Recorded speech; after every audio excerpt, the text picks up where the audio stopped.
அப்படி இருக்கும் பொழுது இது இல்லைன்னா என்ன ஆகும்? இந்த சிஸ்டம் இருக்குன்றது நமக்கு தெரியும். சில பேர் யூஸ் பண்ணுறோம், நிறைய பேர் யூஸ் பண்ணுறதில்ல.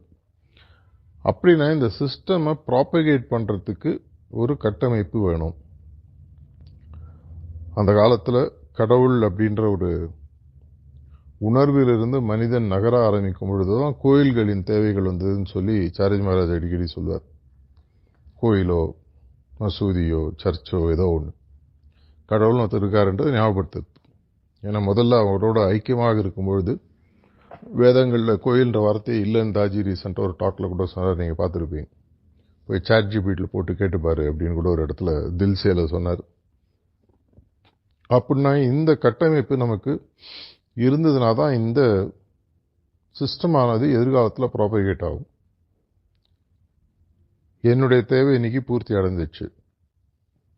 அடுத்த ஜென்ரேஷன், அதுக்கு அடுத்த ஜென்ரேஷன், ஒரு 4-5 ஜென்ரேஷன் கழித்து இருப்பவர்களுக்கும் இது வாழையடி வாழையாக தழைச்சி அங்கே போய் சேரணும்னா இந்த மிஷன்ற ஒரு விஷயம் இருக்குது.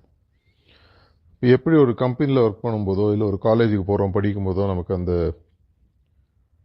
நிர்வாகத்தின் மீதோ இல்லை அந்த கம்பெனியின் மீதோ ஒரு ஈடுபாடு இருக்கிறதோ, அதே மாதிரி நம்மளுக்கு இதை நமக்கு கொடுத்த அந்த மிஷன் மேலே நமக்கு ஒரு காலகட்டத்தில் ஒரு பிடிப்பு வருகிறது.